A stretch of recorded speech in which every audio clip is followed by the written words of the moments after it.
Searching for a romantic summer getaway? Escape with Rich Girl Summer, the new Audible original from Lily Chu. The exquisitely talented Philippa Soo, returning to narrate her 5th Lily Chu title. This time, Philippa is joined by her real-life husband, Stephen Pasquale. Set in Toronto's wealthy cottage country, aka the Hamptons of Canada, Rich Girl Summer follows the story of Valerie, a down-on-her-luck event planner posing as a socialite's long-lost daughter, while piecing together the secrets surrounding a mysterious family and falling deeper and deeper in love with the impossibly hard-to-read and infuriatingly handsome family assistant, Nico. Caught between pretending to belong and unexpectedly finding where she truly fits in, Valerie learns her summer is about to get far more complicated than she ever planned.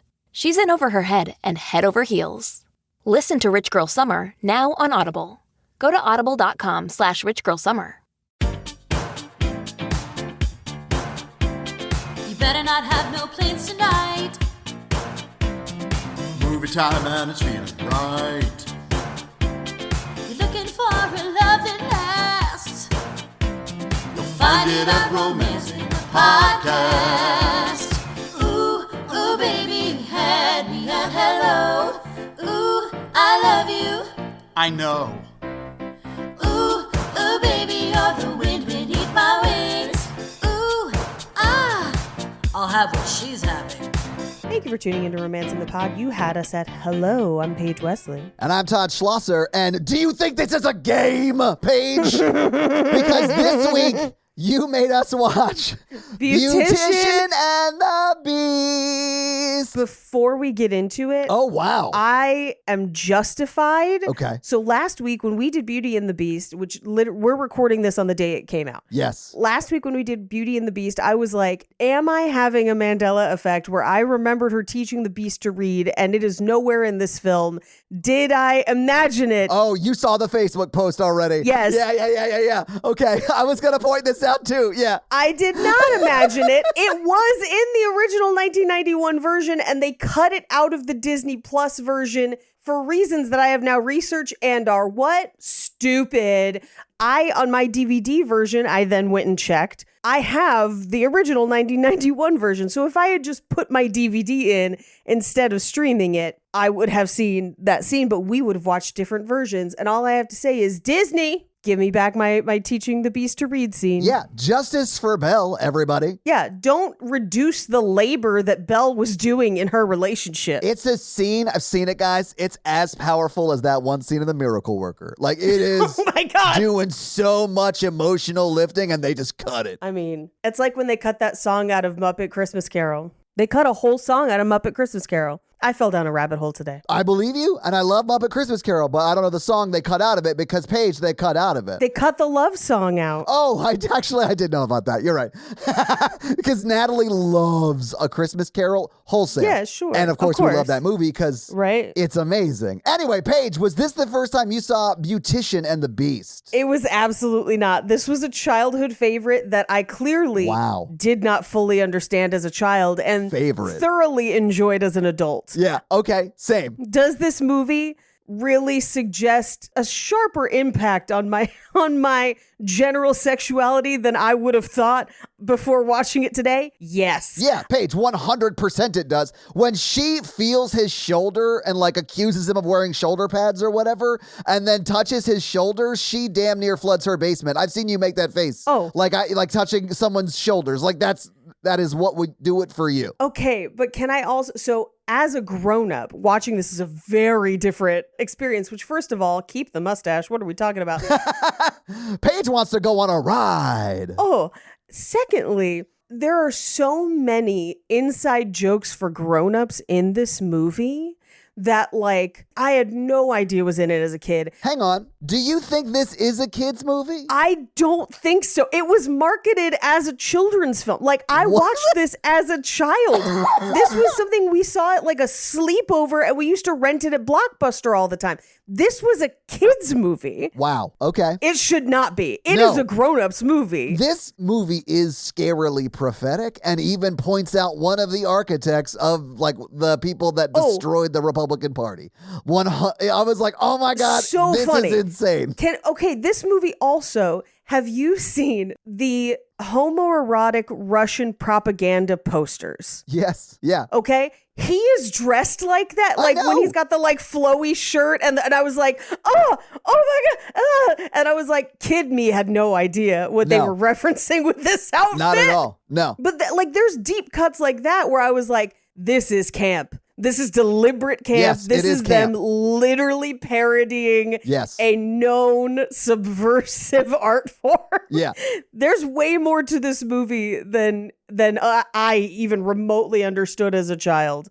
And I enjoyed immensely today. Yeah.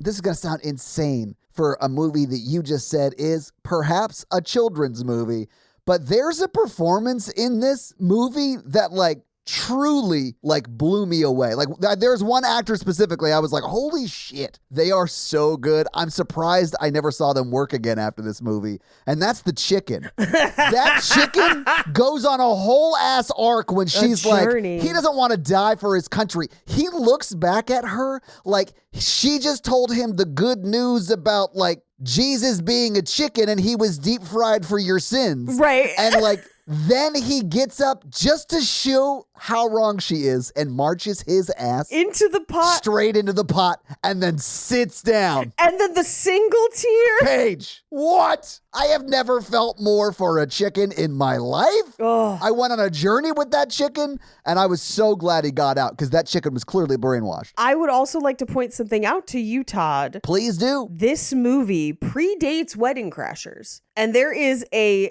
joke that exists both in Wedding Crashers and this movie with the same payoff, but this movie did it first. And that is the son being into her and being a painter and then painting a sexual picture of her. Yeah. That was the here first. Is it troubling? On so many levels. Although I do think she reacts appropriately every time. Yeah, when she was yelling, it was a gift, Carl. It was a gift, Carl. I also love that she refers to Carl as that little Nazi kid for like most of the movie. I'm not sure she's wrong technically, but She's yeah. not wrong. Yeah. She's not wrong at all. I also love that this is a movie where she comes clean about everything, not because she's pressured, but because she thinks it's the right thing to do. Yes. And even when people try to blackmail her, she's like, fuck you, I'll tell them, and just tells people shit. And there's a whole bunch of wild throwaway jokes in this movie that are clearly for adults in a movie set up like a children's movie, but no child would understand this movie. Right. Like we loved it as kids, but as a kid, I was like, he's mean and she teaches him to be nice. Completely misunderstood. You know when we joked about which side of World War II Genovia was on because we weren't sure? I know which side this place was on. 100%. Yeah. But I also love that this movie is like, yeah, you know, every time they say she's just a princess from an obscure European nation, you should have more questions. Right? And that's so funny to me. Like, I don't know why it's so hilarious to me as an adult that I was like, oh, he's a fascist dictator. Like, whenever they're like, oh, yeah, forever President Poroshenko. Yeah. And like, they literally call him forever president. Yeah, but he's like, I don't know if you've heard this term. It's like a widely used political term. It's called Pinot. Yes. And it's president in name only. Yes. I don't think that that's actually a thing, but I think it should be. Anyway, but he spends most of his time like just hunting down and murdering people he doesn't like. Yes. So he's not like doing what a government should actually do, which is like, you know, better the lives of their civilians or whatever.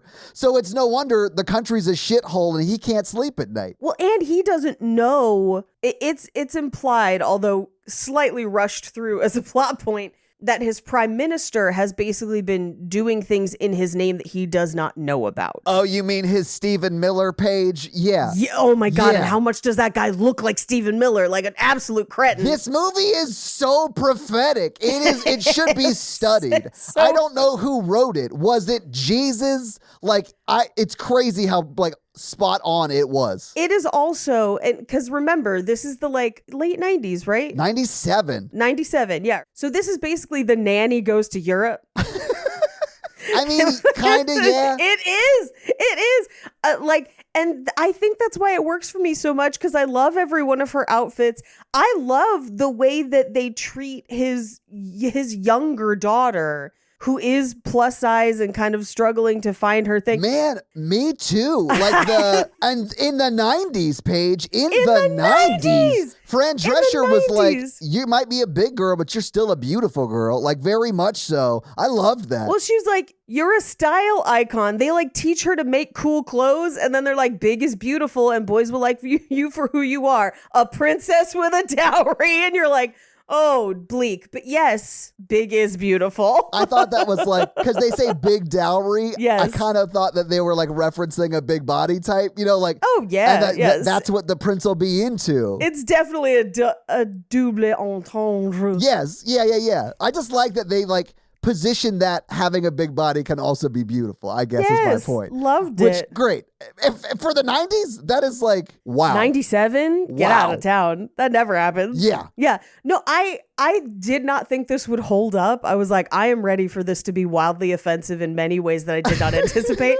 I did not expect, because I had forgotten most of the subplot, I did not expect it to be like, hey, do you want the nanny to teach you about unions? I know, Paige. Yes, I do. Thank you. Man. And the way she is able to like just make Timothy Dalton not a monster dictator overnight. I was immediately texting Fran Drescher, like, will you please go make Trump a mayo sandwich? Oh. Because like apparently that's all it takes. There was so much mayonnaise on that sandwich. I know. Also, they're like close in that scene. I was like, his hand is full of mayonnaise. Yeah, it is, Paige. Yeah, but here's what I will say about that though, because this is something I criticize Hallmark movies about all the time, is that whenever there are kids in the equation, they prioritize time with the kids over the adults spending time together and then justify a love story between the adults. This movie, I think, actually strikes a really great balance of like, yes, she is spending time with the kids love her, their relationship is very cute and very separate from the relationship she has with their father, where she does spend a ton of time with him, and you do kind of see how they end up together. And I do think the movie's a little overlong for it, but not much. I mean, you could maybe shave 5 or 10 minutes, but it wouldn't add much to it, right? The movie moves. Yeah, it moves fine. Yeah, but I did appreciate that they make a clear distinction between those two relationships that they're fostering in the movie, and I think they actually do a really good job of it. Me too. I think they do a great job with it. I do think it's less Beauty and the Beast, more Sound of Music, though. I was going to say, and there's a little bit of like Taming of the Shrew for her in there. A little bit, yeah. It kind of only is in service of pointing out that he's not a great guy, which I like. Yes. Because it is like, don't talk back to me, which is like a shitty thing for a romantic partner to say. She never stops. I know. So, but like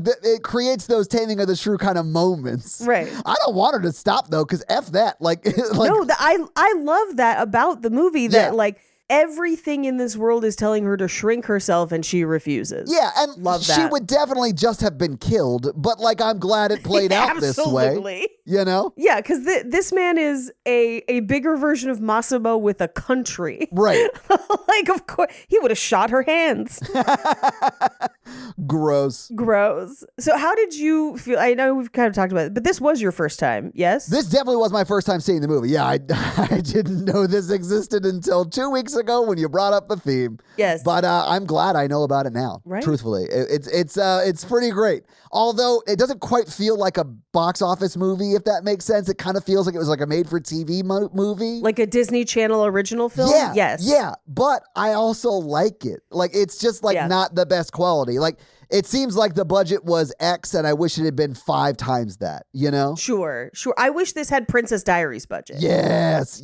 Yeah. That would have been great. Yeah. And then we could have seen them surfing mattresses down the stairs. Well, that's Princess Diaries too, and who doesn't want to see that? Right. But I would say, because Princess Diaries, the first one, doesn't come out for another 3 or 4 years after this. Right. And I think that's part, like, if that had come out first, I think this would have gotten that budget. You know? I could definitely see that, because this definitely falls into that like sleepover lane, if you want to call it a kid's movie. Yes. That's where I saw it the Yeah. first time, I'm sure, was a sleepover. I didn't think about that, because that's not what I watched at the sleepovers I went to. This and The Mummy. I saw The Mummy at a sleepover the first time I saw it.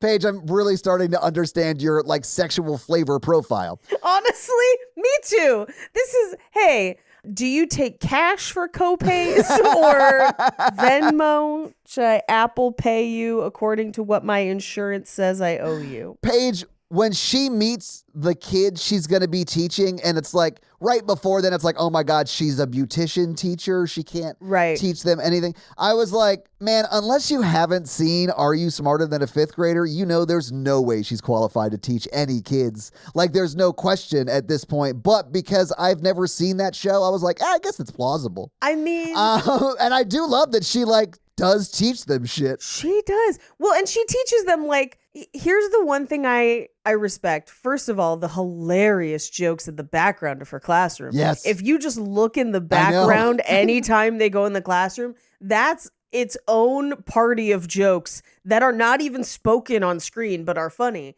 But it's things like, hey, colors and like fractions and percentages and like, how are we going to do this? So it's like she finds a way to kind of do it. Yeah. But also, you'll be shocked because I have seen Are You Smarter Than a Fifth Grader? Sometimes people surprise you, but also you'd be shocked at who doesn't know what. Okay. No, I mean, like, if you had to predict based on the way people looked who knew what, you'd guess wrong a lot of the time. Oh, so like if someone up there's like looking really nerdy, they end up being like a straight up stone cold dumbass. Sometimes, All man. right. Sometimes. Yeah, it's always like an exhausted mom who's had to work on her kids' homework for years that knows all the answers. Of course, because she's been in school for 40 years. Yes. Mm-hmm. Paige, speaking of moms. Yes. You like that segue? Yes. You're welcome.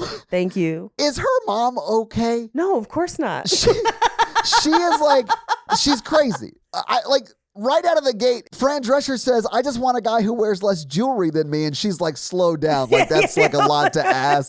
Lower your expectations. And that seemed like a very low bar for me. And then she picks up the dog and like speaks to it like a rude American ordering coffee in Calcutta. Like they might understand if I said English loud and slow enough. Loud and slow. Yes. I was like, I think she's insane. She's crazy. And as a kid, I was like, her parents are nuts. As an adult, I'm like, they're parroting Moonstruck. Oh, shit. Yes. Okay. All right. But which I love. I know. I love Moonstruck. Moonstruck is one of the great surprises for me of the show. Call Devry.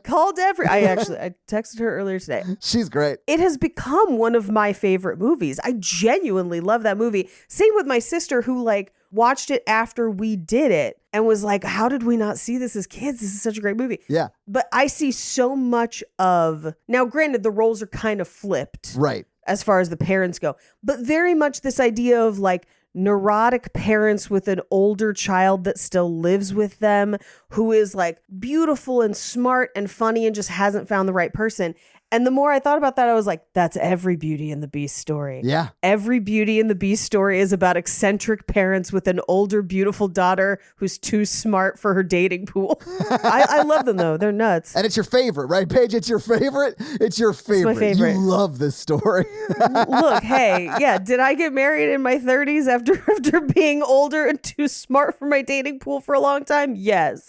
The more I think of it now, her parents are a lot like the upstairs neighbors in Rosemary's Baby, which does get referenced later in the movie. I'm not just bringing this up random. That musical bit was so funny because Holy it's like, shit. it's a joke in a joke. It is a 2-line joke. I know. It's so good. It's so well written. Seriously, the movie's like prophetic and pretty well written. Really well written. And the guy who wrote it played a character in the movie The Abyss. Like, it was written by Todd Graff, who was also an actor. Yes. Who wrote an amazing movie. I don't know if he's written many other amazing movies, but this is great. Amazing movie. I can't believe this is the review we're doing for The Beautician and the Beast. I know, right? Because it's called that and it's from this era. But man, I was really kind of like surprised by this movie in the best way. He also, did you look up a picture of him? Because he plays a role in this movie. Oh shit, is he the bad guy? No. Okay. Look him up. I just want to hear your reaction because we just talked about his scene. Todd Graff? He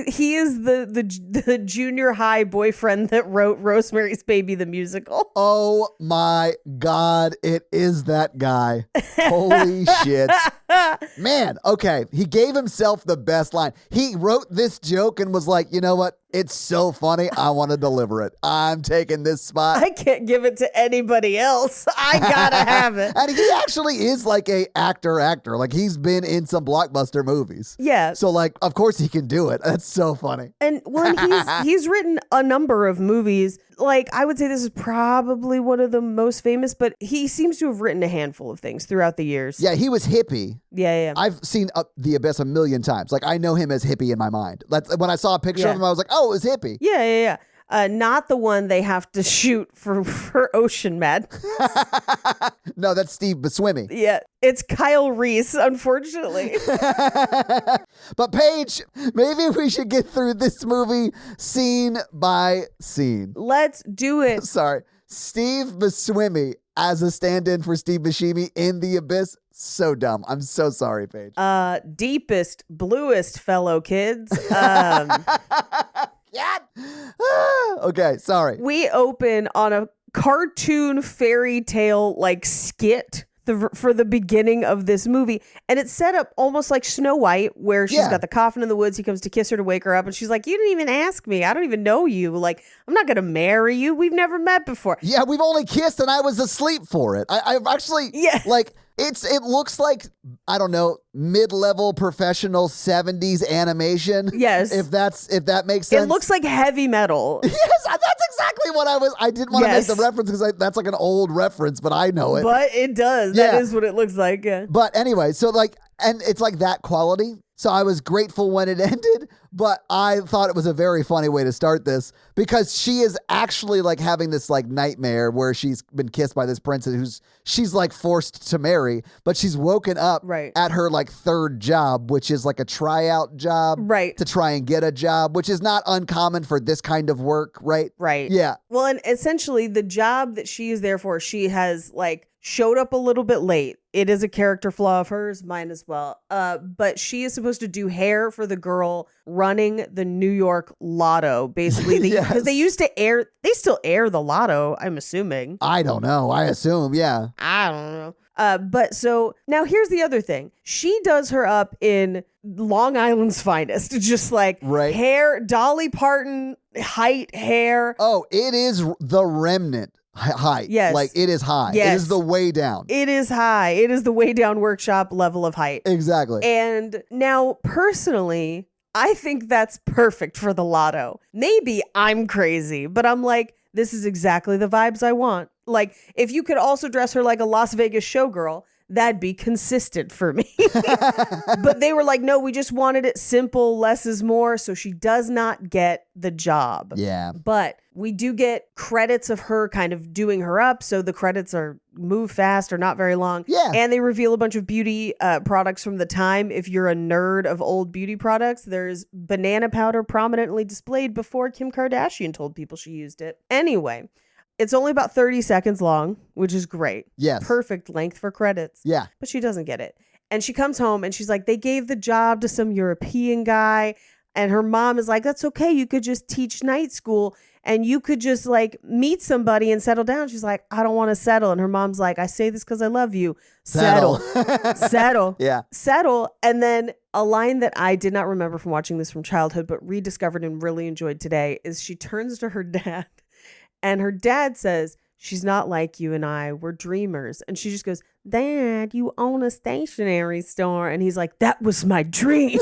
I love cards. I love cards. Yeah, I thought that was cute. Yeah. So bonkers. And I love it so much. But I also love knowing that her dad just loves what he does. Yeah. And good for him. Like his dream was to have a stationery store and marry her mom. Like that he's living the dream. Yeah, that's what I would want for my parents, like great. Great. But this is where we get the line of, I just want to meet a man who wears less jewelry than I do. Failure. Do you know how many medals that dude is wearing? You called it, Todd. Do you know how many medals the dude is wearing later? Like, I count those as jewelry, and he's European, so he's wearing pinky rings. Like, she failed in her objective to find a guy who wears less jewelry than her. That is very true. But like, listen, he rich though. Sure. And man, she gives him some advice that would definitely get him murdered. in the streets. Oh my But goodness, yes. I honestly kind of love the way the movie ends because Fran Drescher converts this dude to like actual democracy with the hint of sleeping with him. Right. I do love at one point where I have it in my notes. She tries to tell him to do something he doesn't want to do it. And she's like, look, it's not a two-party system. This is just the baby steps. And I was like, wow, she's saying the quiet part loud. That's great. Yeah.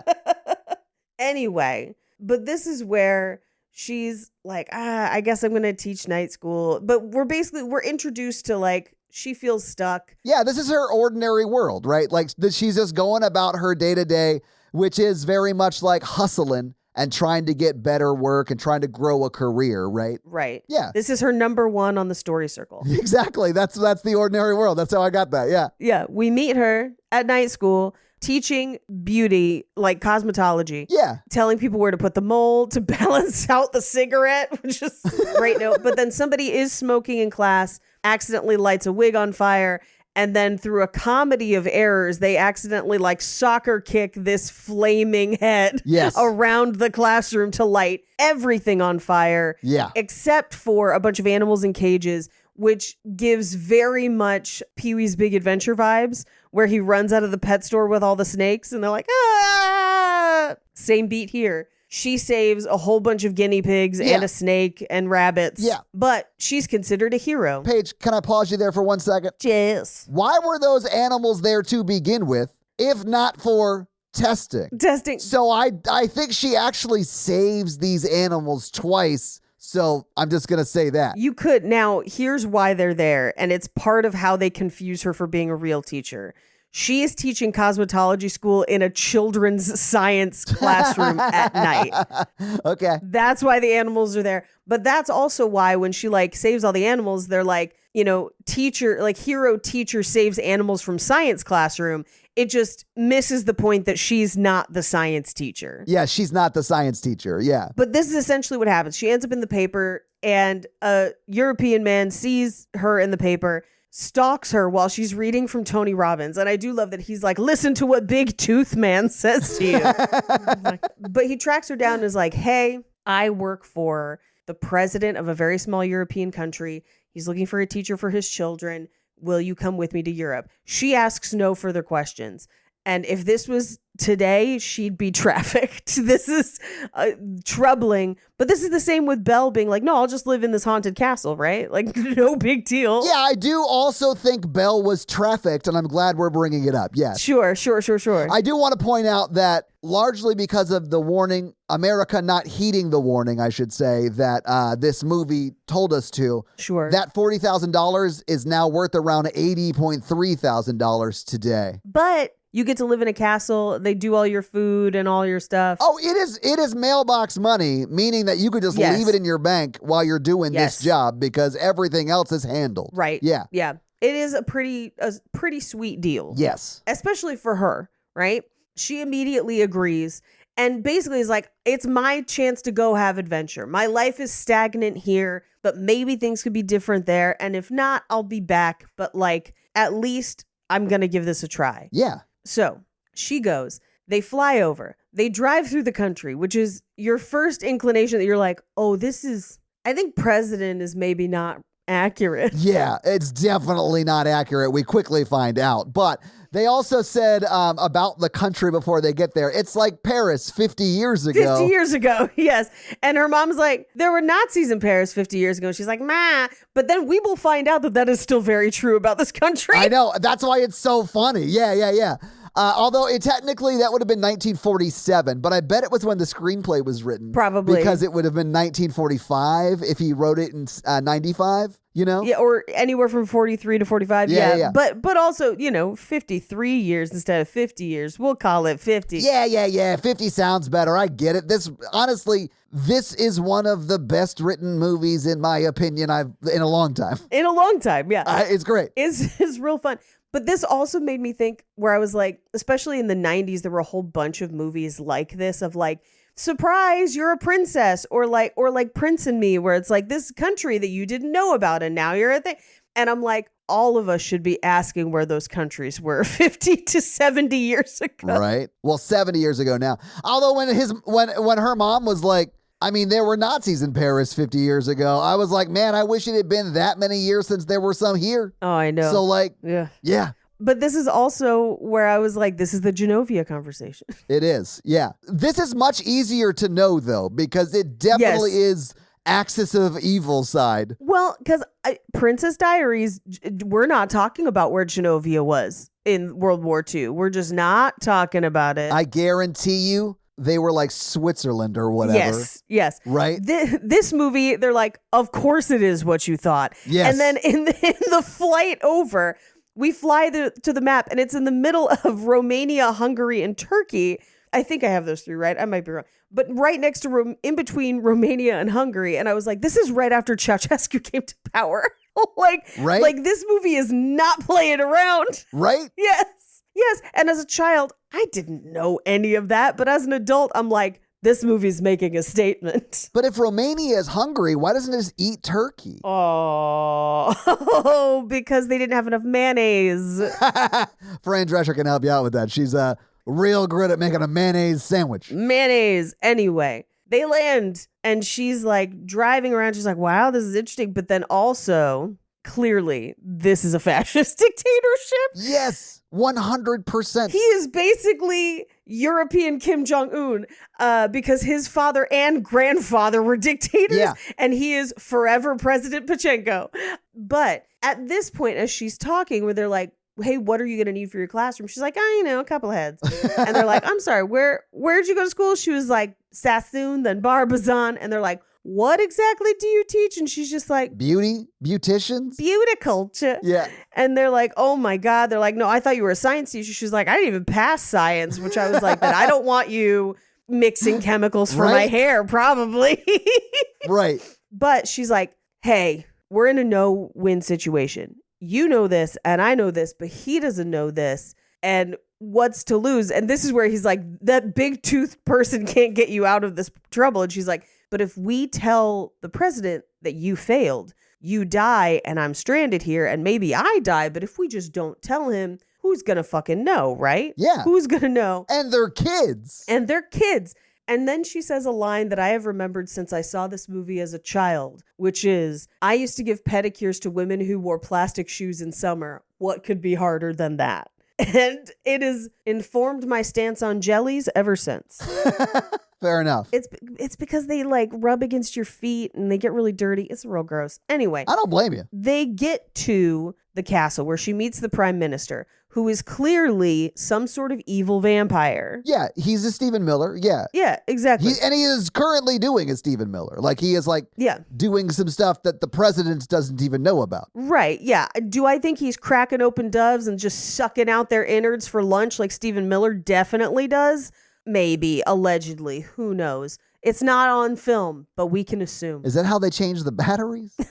Yeah, he's sucking the batteries out. Exactly. He runs on pure battery acid. If you told me that he was a drone, I'd believe you. Paige, I know for a fact, allegedly, he drinks unicorn blood to sustain his evil. I'm just saying, if you pull back Palpatine's hood, like, that's what's under there. You know, when they like pull Darth Vader's helmet off and you're like, ugh. It's like that, but when he just walks into a room. Man, honestly, January 6th this past year, it was like reading the beginning of that Star Wars crawl. Stephen Miller's back. And like, damn it, how? What happened? Anyway. We gotta move on. This fully operational ice vehicle. Like that kind of just. Tell me more, Starscream. Let's do it. Yeah. He's so creepy looking. There's a meme of this dude and it's like he has a giant head, like huge forehead. And he's like pulling out 10 books from the library and returning them the next day and bring out another 10 books while slightly increasing the size of my head every day until someone says something. And he's like cartoon level already. And that's what Stephen Miller looks like to me all the time. If hatred just made your brain swell, that's what he looks like. Yeah. Somebody was calling him Nazi Ferratu.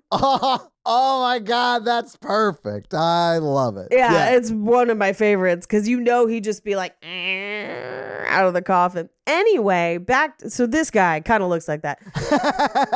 He kind of looks like a Nazi Ferratu, so we can call him that. Yeah, a little bit like a Nazi Ferratu, like he sucks blood, but only the purest of bloods. Horrible. They show her to her room, and she's supposed to meet with the president an hour later. This is absolutely the Beauty and the Beast, like, will you come up to dinner? No, you know, like that kind of. Well, I mean, so when she arrives, he's like, you have an hour until you meet the president or whatever. Right. And so she's like, well, get out. I got to get ready. And then she's late because it takes longer than an hour to get ready for that kind of thing, which I get. I don't understand it, but I'm wrong. So like, it's fine. It takes time. But like, he like breaks into her room and she's just like in her lingerie doing her like makeup or whatever. Yeah. He like dresses her down, which again, in lingerie, it's already risky, like not much to lose. I'm here to tell you, first of all, hilarious that she's got the liquid eyeliner drying. And so when she opens her eye, it's just circled in black like a raccoon. Yeah. But she's got a full hot set in, which means that she had to wait a few minutes for those to heat up. And then even if you're really good at it, doing a full like set just to put the curlers in probably takes you 20 plus minutes, if not more. And then she's doing her, makeup and all kinds. Yeah. An hour is not long enough. Yeah. I don't get it, but I'm wrong. That's what I was saying. Yeah, I get it. But he yells at her and she's like, yikes, never happen again. So sorry. Can't wait to teach your children. The next morning she wakes up and the kids are just like all around her bed. Yeah. Like I honestly thought for a second this was a horror movie and they were ghosts because it's that kind of immediate scary vibe. Yes. But the little one is so cute. And he's like biting his nails because he's sad and stressed out, I think. Yeah. Because his dad's a dictator who's on his way to getting shot in the street. Yeah. Yeah. But so, and I think it's Yuri is the little one. I think so. Marcia, Carl is the oldest, and I forget the girl. Anyway, the oldest girl who's the one who's in love with the guy that we'll meet him in just a bit. Anyway, she's fully pulling a what's her face from Sound of Music. I am 16. You want to overthrow the country. Is that Katrina? Katrina. That is her name in this movie. Katerina. Yeah. But so we get a roundabout of meeting all the kids. This is where Carl reveals himself to be both a little bit of a Nazi and also possibly a sex pest. So let's talk about it. He does seem like when she like talks him out of doing what he's doing, I guess. Yes. He does seem like he's performatively doing it. Like, yes. I do think she intervenes at the perfect time, I guess is my point. Yes. Because like that would have led to some dark ass behavior, but it does seem like he is still childlike enough to be like, oh, maybe being a monster isn't the right thing. Right. Thank you for stopping me from doing this. Like, he does seem kind of like... Well, it's because she behaves appropriately as an adult who is like, yes, oh... That's what I mean. We'll talk about it when we get to that scene. Okay, because I think it handles it really, really well. Yeah. But she's instantly like so nice and kind. And they're like, oh, cool. Like, let's go to breakfast. And... first of all, that blood sausage actually looks incredible. I bet it was... gross. Yeah, okay. It looks really good. Blood doesn't taste that bad. Ugh. Controversial opinion. Oh, yeah, I would say so. It mostly just tastes salty. You were calling someone else Nazi Ferratu when you were just straight up Wesley Ferratu over here? When I was in Italy, we had blood sausage in one of the cities we went to. And honestly, it just kind of tastes... a little like bloody, a little bitter, but a little salty. It kind of just adds salt, really, and it doesn't look like blood either. It looks brownish black. So like, what is your? Okay, yeah. I mean, that looks like dried blood to me. I've seen scabs, but like, sure, but it just looks like regular sausage. Like if they didn't tell you it was in there, you wouldn't know. I know. Hey, having tried it, and as a picky eater person, I'm here to tell you. It's not nearly as bad as you would think, and it's not something I shy away from now. Have it all, Paige. I'm not saying you shouldn't. I'm certainly not going to enjoy them, so please enjoy. Look, I'm just saying I'm a better environmentalist than you, and we've all known this for some time. We are on the record. That is for sure, yes. Because you definitely going to eat people. Yeah, it's, long pig. Anyway, so they're all at breakfast, and the dictator passes through to be like, oh, great. you're here with my kids. Great. And just keeps moving. And so she kind of tries to like talk to him and is like, oh yeah, my dad used to hang out with us at breakfast. And he's like, oh, fine. Like, and sits at the far end of the table so he can't hear her. I love what she does here. She makes all the kids move down. She's like, no, it's as easy to move one as it is to move five. People. The constant commentary. Yeah. But they all move down to the end of the table. And he then basically has breakfast with them and talks to them. It doesn't go great, but it's a first step. And he's kind of put off by it, but clearly she has now already sussed out what is happening. Yeah. That he doesn't spend time with them, that he's on his own weird, we will find out, grief journey. Yeah. But like, that's part of why this is not happening. We cut to the classroom and she's like, so what did your last teacher do? And they were like, she made us read aloud while she slept. And she was like, if it ain't broke. Like, great. But they start reading. Now, we do get a shot of Carl kind of like staring at her and she notices it and is like, no. Yeah. But then we get into world history where it says that their dad helped win Desert Storm. Yes. That it was like him and his army that like And did his it. army. Yeah. And she's like, wait a second. No, what? But then through the window, she sees his handler who's like, don't tell them. Like, don't tell them. He actually like comes in and is like, you can't do this. And she's like, what am I supposed to teach him? He's like, I don't know. Then she's like, okay, what do we call the political opponent? And they're like, missing? And she's like, oh no. Like, yikes. Now, here's the other thing. This movie takes place over a few months. And like documentably so, because it's at one point she's like, well, 4 weeks ago this happened and we've seen that thing. So she's there for months. Yeah. So I would assume a couple weeks or whatever later, she's teaching them about like word problems using frequent flyer miles. Yes. And she's like, if you have this many flights, but you need to close the difference between this many flights, which flight do you need to take? And he's like, New York to Boca Raton. And she's like, that's absolutely right. I'm so proud of you. Crazy. Yeah, it's great. It's a crazy thing to say. But this is where Katrina pulls her aside and is like, hey, you are an older, promiscuous woman of the world. And she's like, hey, okay. I think we have different opinions. I don't think she meant it like that, but yeah. Well, and we reveal that Katrina has been very sheltered. She does not really know what she's talking about. Yes. But she's like, I have an arranged marriage to a prince. And she's like, oh, let me see the picture. And she's like, he could get that fixed. We never see that photo. I do love that we never see that photo. Yeah. I thought that was so funny. So that, we never know what that is. We don't know what it is. Yeah. I have to assume he's a Habsburg. I mean, that would make sense. Maybe, perhaps Gerhardt. But this is where she reveals, she's like, I actually love someone else. I want to, be with someone else. She's like, oh, just tell your dad about it. And we then just hear her dad scream at her. Yeah. Like, we cut to her trying to talk to him and he's like, absolutely not. We cut to him calling Fran Drescher in while he's sword fighting. And this is the most Russian homoerotic propaganda poster he looks in this entire movie. I'm here for it, but also I'm like, full camp. Yes. Full camp. It is. If he was holding a giant bushel of wheat, it's the poster. Yeah. Paige, if this movie was made now, it would be shirtless on a horse. You know what I'm saying? Like that, that photo of Putin or whatever. It would be that. That would be the thing they're playing on. It would be.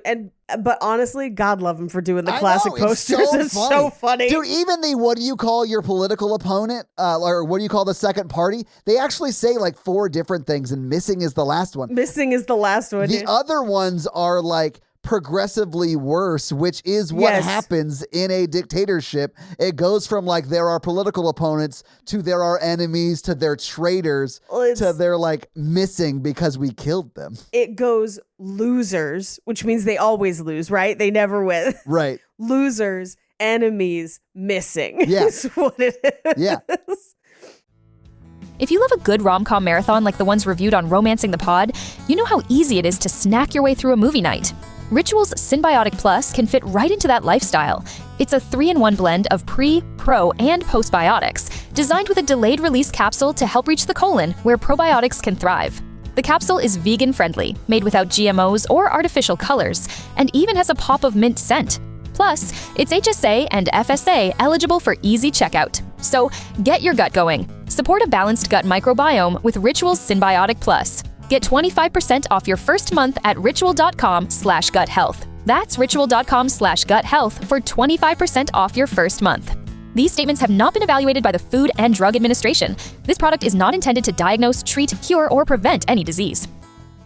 Anyway, so she argues with him. She's like, well, if you're going to screw up your kids. And this is the first place where he's like, can you stop talking back to me and constantly getting the last word in? And she's like, no. I do like that she tries for a second, and I get it because it's Timothy Dalton, and like he has a license to kill. He's James Bond. Yeah, so like, I understood why she tried, but she can't last more than like 5 seconds of silence. It was so funny. He's James Bond, and he's one of the best parts of Hot Fuzz. Like, yes, true. I'm a slasher of prices. Anyway, he also hints in this scene that he's like, I know the boy she has a crush on, and I am worried for her. She could be in danger in that situation. Yeah, because it's like Slovitsia's Che Guevara. Yes, when we get to it, let's talk about the reality of this situation for her. Okay, yeah. That that she doesn't quite understand, I think. But anyway. No. Neither Katrina or Fran Drescher understand what's happening. Right, 100%. This is a political revolution, possibly under they kind of catfished his daughter into falling in love with this guy. But listen, here for it, honeypot justice, baby, let's go. I feel bad for his daughter because she does not know any better, and it's not fair to use people in that way, and it could be very damaging to her. I agree, but I do think they're actually in love. The movie does say that and seems to portray that, but when we get there, let's talk about it. Okay. Anyway, this is where, and they have a moment where she notices there's a cut on his hand because he was fencing, and the prime minister walks in on them in what seems to be a compromising position. Well, she's just mending his hand. It's just like the scene in Beauty and the Beast after his buddies, quote, attack him, right? Right, and then she teaches him to read. In the 1991 official version. Eat a dick, Disney. Eat a dick. I don't care where your frozen head is. Paige, I say this all the time, and it's always a joke. This is not a joke. Okay. There is actually a theory that the reason they titled Disney Frozen, why they called that movie Frozen, was because whenever you typed in Disney Frozen before that movie, it would auto-complete with... It came up Disney Frozen head? Yes, because Walt Disney was cryogenically frozen. So there's this conspiracy theory, and it's very low stakes because nobody really cares. It's more just funny than anything. But that's why they wanted to call that movie Frozen. Can I share with you the insane conspiracy theory I whispered across the breakfast table to my mom this morning that I've been formulating for days? It's really pronounced Heggs Benedict. I think it's actually Edges Benedict. Okay. I mean, it can be fun. It can be fun. So ever since Joann Fabrics closed, I have on occasion had to get something from Hobby Lobby. I hate it with every fiber of my being. I don't approve of them as a business. It is only in cases where that is my only option that I will resort to this. Yeah. So I had to go to Hobby Lobby. And that's how I learned that Hobby Lobby doesn't take tap to pay. And I think it's because they think it's the mark of the beast.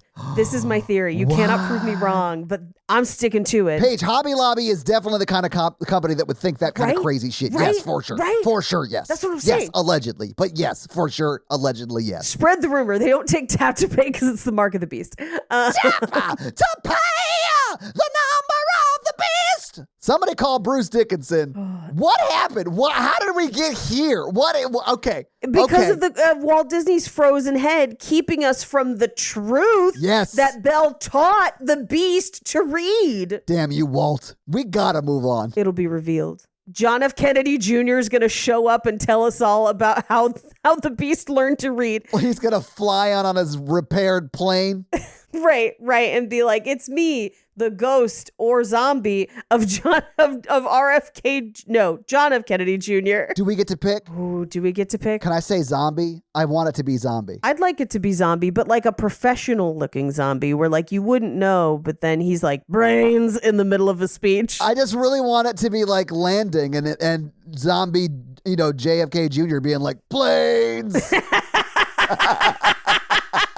Okay, but I wanted to be like Vincent D'Onofrio in Men in Black, like Edgar suiting Yes. his way down the Yes. jetway. Planes. Paige, I demand we get back on topic, but I'm glad we got here. I'm glad we got here.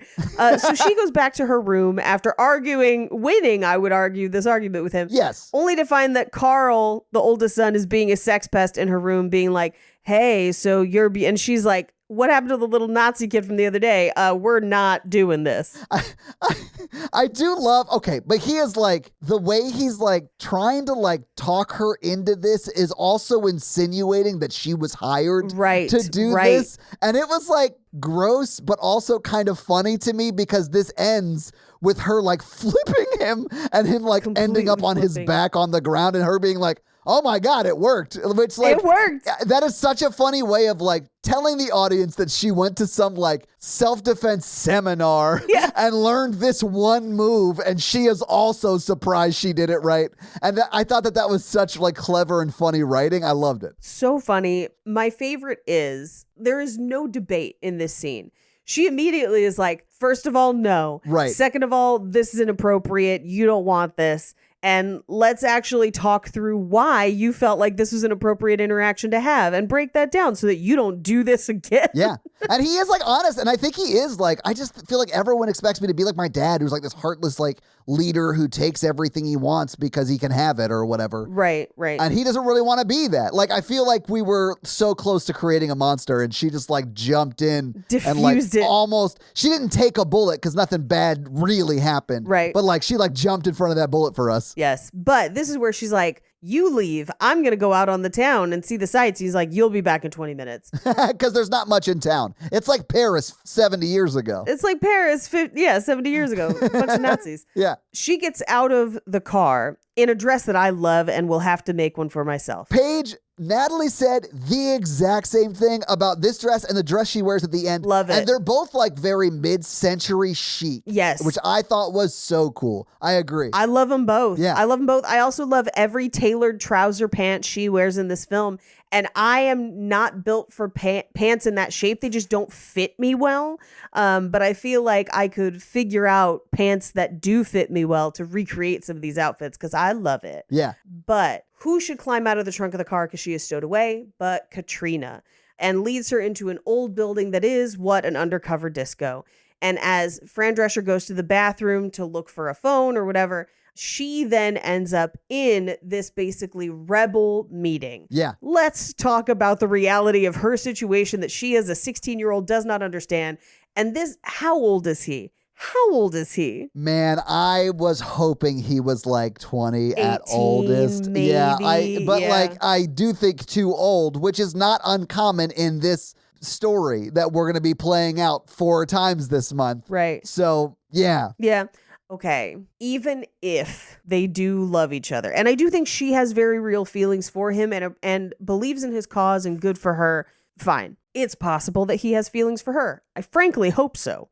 Because if he doesn't, she is in so much danger. She will be killed 100%. Because once they need to make a serious point at some point, she is absolutely going to be at minimum kidnapped and held for ransom, if Yes. not murdered as a martyr essentially to the cause. Yeah. Yeah. I 100%.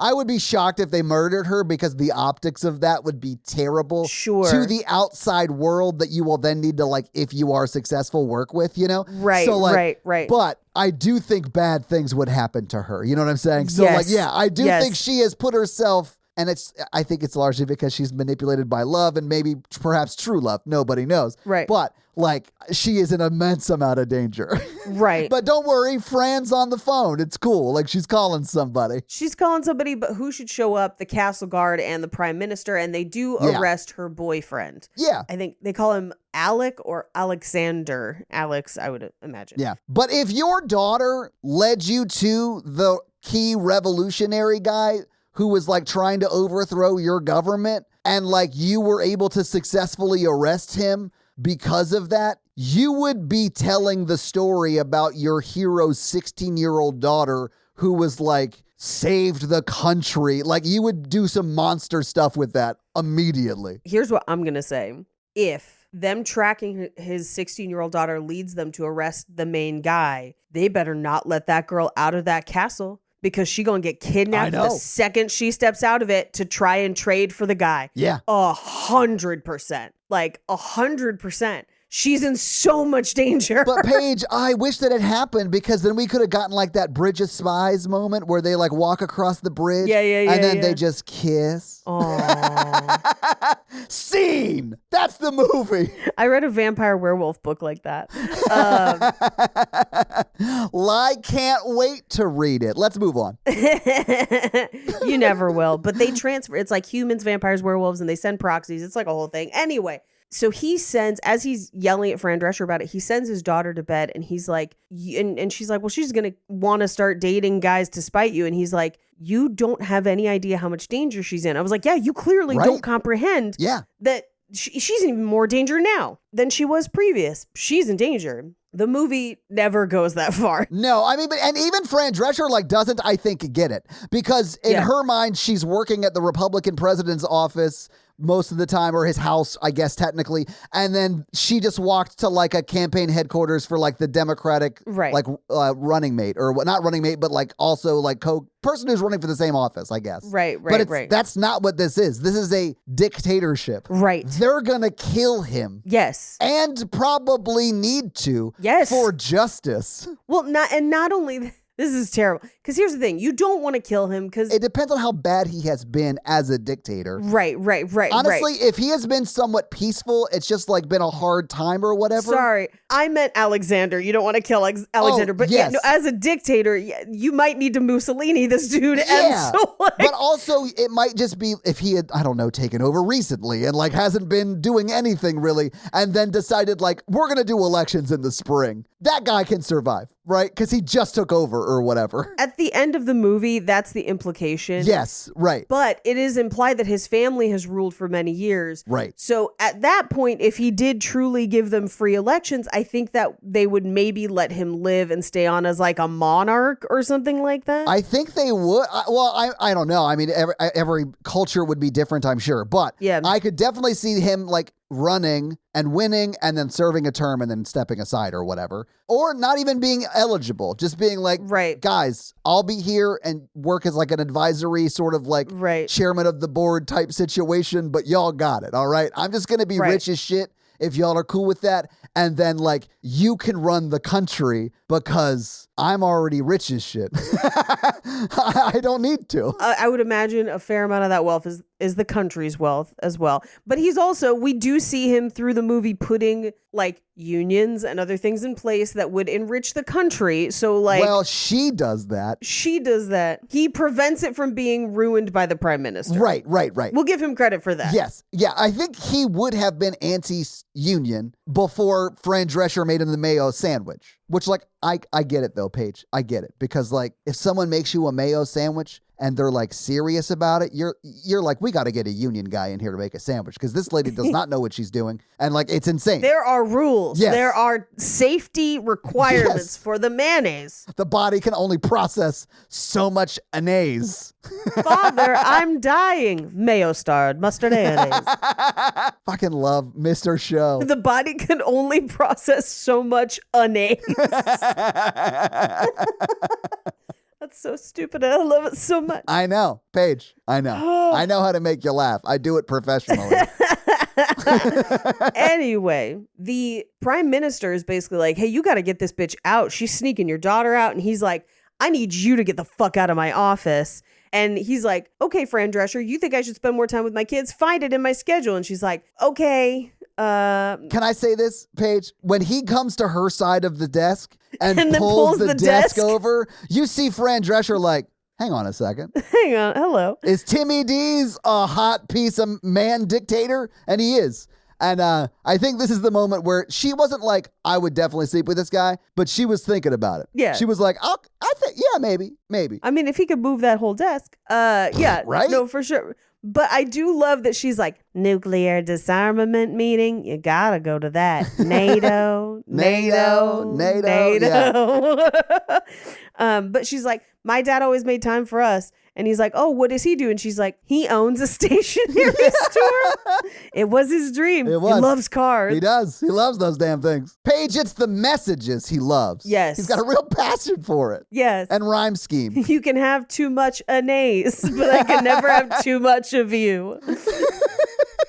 That was the first greeting card for Valentine's Day that actually came with a scientific study cited at the bottom of it. The human body can only contain 37% anaise. Brought to you by the Mustard Mayonnaise store.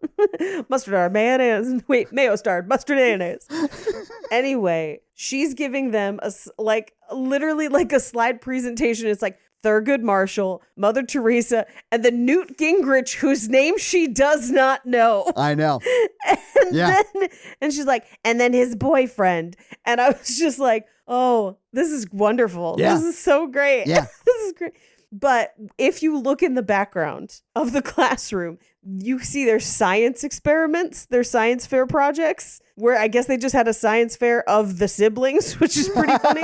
But one is extracting hair gel from aloe plants, which is great. Nice. And then matching your shoes to your purse. Now, this is a thing. I struggle here. Oh, same. But this is a thing that is absolutely of the time that I don't know if you are aware of this. So I'm happy to tell you this historical fact. Hit me. Back in the day, and usually you would get them at Payless Shoe Source, when you were in a wedding or something, you could, and a lot of times often did, buy white shoes. They're like white satin. Okay. And then they were specifically designed to be dyed to match. Oh, cool. Yeah, so it would like match your dress perfectly or whatever? Yes. Yeah. Match, That's like cool. match your wedding dress perfectly or match your purse or match or whatever. And so she's got dyeables and she's teaching them the percentages of the dye tones to get the right color to match the purse, which I thought was hilarious. And then she made this like macaroni art tissue box holder. Isn't that what he uses at the end of this movie? And it's spray painted gold. As someone with a pasta tat, I need one of these immediately. Yeah. And like, we used to make shit like that in school all the time. Yeah. I love pasta frames. I think they're so fun. My mom has a pasta necklace I made for Mother's Day, I guess 30 plus years ago, that she still wears every Mother's Day because somehow that pasta has stuck around. Fun. I used to pop those off, boil them up, just eat them up. So good. Just, like candy necklaces. Don't do that. The glue makes it toxic. The glue makes it gross. And also, if you were interested, Paige, if my shoes matched my purse, I'd be walking around in my socks. Oh, you've got a wool purse.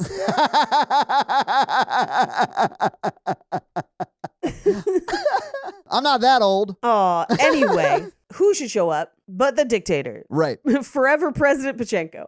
And he's like, how about literature? What about Shakespeare? And she's like, oh yeah, I know my Shakespeare covereth to covereth. Let's do Romeo and Juliet. And this actually sparks both a literary and personal issues debate between him and his oldest daughter. I actually kind of like this. Love it. And they do make the joke that Romeo and Juliet is West Side Story, right? So Yes. she showed them West Side Story and she didn't make them read it. Right. Because, video is more accessible, I guess. But for some people, yeah. Yeah. And so I really loved I knew America had a gang problem, right? But I didn't know they were so proficient in ballet. Yeah. It's so funny. But they get into an argument. And I do love that she's like, oh yeah, no, we'll learn more about this next week. But I do love that Marcia is like, I thought you said we were learning cornrows next week, sweetie. Right. Next week. I really wanted him to be like, yes, we need more corn. Yeah. Because that would have been hilarious. But, In the background, in this one scene, you can see one more science project. And it just says experimental exfoliation. Get me the bark off the tree and rub me down. Does it work? Okay, but afterwards, to reinvigorate and re-moisturize the skin, you're going to need a 57% anaise solution. The body can only handle so much anaise, So babe. much anaise. Anyway, but at this point, he's in an argument with his daughter. He gets up and he's like, I've got to go. That boy's fate is already decided, or his Right. future's already decided, meaning we gonna kill him. Yeah. We're gonna kill that kid. Yeah. We are going to kill them. Yeah, he's going to have acute too much anaise in his blood and die suddenly in his cell, but there's 3 minutes missing from the dungeon cameras. How'd he die, Sergeant? Looks like too much anaise. Wow! Ooh, take off the sunglasses. Anyway. CSI Slovenia. Slovenia. Or wherever this is. Slovakia. Genovia. So yeah, whatever. Whatever. She, at one point, as they're talking, goes to sit back down on her chair that he is sitting in, effectively almost sitting in his lap. She's sitting on the arm of the chair, but Yes. her booty do be hanging off the side on, like, right above where, you know, his leg is. Like, it is almost on his lap. Right. And he, like, looks at her as it's happening. Oh, yeah. This movie is great about subtle moments of sexual tension between the two of them. I think so, too. Yeah. I Yes. think it does a decent job. It is like a Lifetime kind of movie, though, so it's not, like, hot and heavy, but it does, like, foreshadow it really well. Well, but here's the thing. They do get to kiss. There is a lot of, like, longing and whatever. Yeah. Where I feel like Lifetime is so sterile and they don't include any of that. And this gives you all of the buildup. Yeah, they definitely wouldn't have included a scene where she crop dusted him, you know? Yeah. But they do in this movie. It's great. It's because they're not brave, okay? Anyway, she follows him out to be like, hey, like, she loves him. Come on. Like, and, you know, he's like, he's being held in the dungeons. Yeah. And he's like, I won't tolerate someone assaulting the democratic government of Slovakia. It's not a democratic government at all, but fine. At all. But he then goes to the mic and, like, he basically is like, we finally caught the guy. But this is where he says 4 weeks ago, Yeah. we caught that guy. So he walks away. Everyone cheers. She walks up to the mic and holds her hands up and is just like, I always wanted to do that. It was so funny. I loved it. Because he's like, what? Only I can command clapping. Yep. And it also, I think, shows him that, like, hey, man, anybody will do it because they're probably paid to be there. Yeah. So, like, they're not clapping for you or for what you said. Right. We cut to late night in the kitchen. This is where he's just wandering around. He's like, I don't sleep. I stay up worrying about all this stuff all the time. And she's like, I'll fix us something. And she, like, is making them turkey sandwiches. But this is so much mayonnaise. I saw no turkey at all. She does. She brings it out of the fridge and cuts it off. It's 85 to 90% mayonnaise. I mean, yeah, it is. It's mayo starred mustard mayonnaise. It's mayo starred mustard mayonnaise. It's an insane amount of mayonnaise. It's definitely well above the anise levels recommended by the Food and Drug Administration. Yeah. Because he literally takes a spoon and like that. It's like she's trying to kill him with anise. Like, Yeah. Anyway, he, as they're kind of eating their sandwiches together, asks her, like, hey, why aren't you married? And she reveals that she's turned people down. But she's like, in my country, we decide. Yeah. Like, and I didn't find somebody that I liked. I'm looking for somebody that makes me, like, feel it in my stomach, which, like, that might be indigestion, as he mentions later. yes. Yeah. But she, makes a joke and laughs. And he says, your laugh reminds me of my wife because she used to laugh with, like, her whole heart. And the things he says about his wife here are so sad, but so sweet. Yeah. This kind of like, do you miss her? And he's like, I did not appreciate her when she was here. And then it wrecked me when she was gone. Yeah. And it's like, oh, so you realize, like, that kid, the youngest kid, is super young. Yeah. So, like, obviously this was recent and he is probably not actually stopped to emotionally process it at all. He just kind of threw himself into being a dictator and his hand is now covered in anise. But he's like, hey, tomorrow there's somewhere I want to show you. So, like, I'll arrange for somebody to take care of the kids, but I want to show you something. Yeah. He leaves. She kind of grabs her sandwich and plate and whatever, walks down the hall and, like, hears something and stops and looks in on him rocking the baby to sleep. Yeah. Also worried about the baby's nails because the baby bites its nails, which will come back in hilarious ways later. But he takes her somewhere out into the countryside the next day and she's like, was this special for someone else too? And he's like, this is where I slaughtered my first cow. I could only eat what I killed, and I had 2 sticks and a butter knife. And she's like, well, that seems like a lot of trauma. And then she greets all of the workers around that work at the palace because they're still on the palace grounds. And she's like, hi, Václav. How's your cold? And he's like, he must be new. And she's like, no, he's worked here for 50 years. And he then goes basically on a tour of meeting all the people that have worked for him for years. My favorite being Svetlana, who is so unimpressed by him meeting him, hearing from him, anything. Yeah. Her expression never changes. Well, she thought they were in an autonomous commune. Yeah. So, like, she had no idea. She's like, first I heard of him. Isn't this the feudal system? Yeah.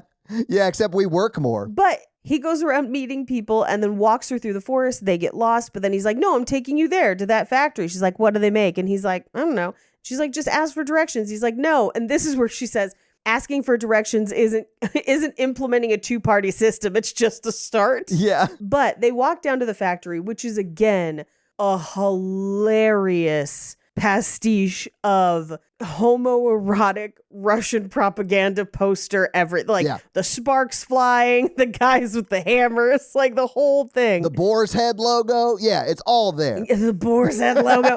But I also love that he gets on a forklift and the forklift just drives him through the factory. I thought it was funny that he was on a forklift and then wanted to shake their hands, so he had to like get down on his knees on the forklift. The forklift.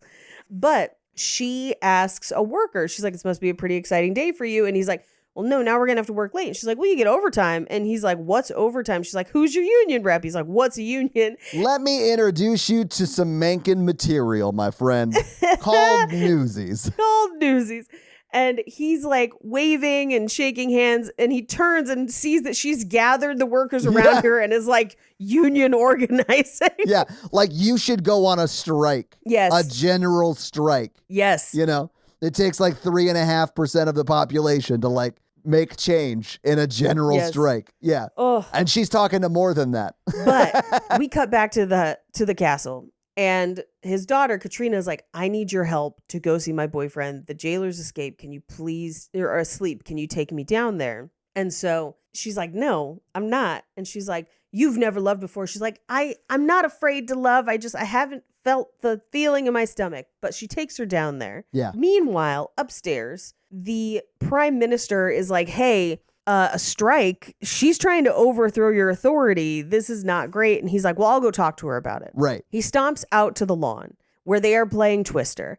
And this is where his younger daughter, Marcia, runs up in a new dress that they made out of Ralph Lauren sheets. Love it. Yeah, it does look great. And she does look incredible. Yeah. He's like, hey, you look great. And she's like, I am a big and beautiful woman. I was like, yes, girl. Yes, go. I mean, before this, both the girls were wearing a vest that looks like your mom wanted you to be safe while riding your bike at night. It's very Sound of Music where they're all in coordinating colors. Yeah. Yes. But like they're bright orange vests. Yes. Like it's like, wow, that's loud. Okay. It's a lot. But this subsection is one of my favorites because she's like, why are you so angry? You should watch a blood sugar. You should really carry a piece of cheese with you. And he is like about to kill her because she is like overthrowing his rule. I don't think he is, but like that's what would happen. Well, it's very much her mom vibes. This is something her mom would do, oddly enough, which I think is funny. Very much so, yeah. But then he's like, you can't treat my youngest son like a dog because she's put a cone around him so he can't bite his fingers and then is throwing snacks into the cone. Yes. But as he's yelling at her, she's like, you got to remember your piece of cheese. He's like, do I not intimidate you at all? And she's like, one of your sideburns is shorter than the other. I got to fix it right now. Leading to, I feel like, a very intimate scene. Anytime people shave other people is pretty intimate. Yeah. Because knives. Yeah. But he wants to keep the mustache. And he's like, plenty of people have had mustaches. She's like, yeah, Hitler, Franco. Stalin. Like, I've seen that young picture of Stalin, and clearly Paige did too. Oh, I seen it. Yeah. Yeah. But she was like, Sonny Bono shaved his and then he became a congressman. Oh, and then hit a tree. But she does shave it. I preferred him with the mustache. That's just me. That's whatever. Oh, but yeah? fine. Did you, Paige? I did. You enjoyed him looking a little more rugged? Yeah, a little bit. He does look younger without it, but I do think he looks better with it. See, here's the thing. I don't know that he looks younger without it. Well, that's because he dyes it, but yeah. I just think he looks different. Yeah, anyway, my favorite version is at the end when he's like broken by sadness because she's left and he's got a 5 o'clock shadow. Oh, yeah. Yeah. Scruffy Dalton is best Dalton. Yes. Absolutely. Absolutely. Second only to him doing that sort of like helicopter skiing thing. Oh, in that one. And James Bond. which one is that? Is that License to Kill? I can't remember. No, It's been so long since I listened to the James Bonding podcast, but yeah. I'll have to listen through it again. I don't remember love which one. Matt I Gorley. remember it's universally reviled, but Yeah. I don't remember which one. And I don't think it's his fault. I think it's just kind of a goofy movie. It definitely isn't his fault. No. But yeah, it was either Living Daylights or License to Kill because those are the only two he's in. But I think it's License to Kill.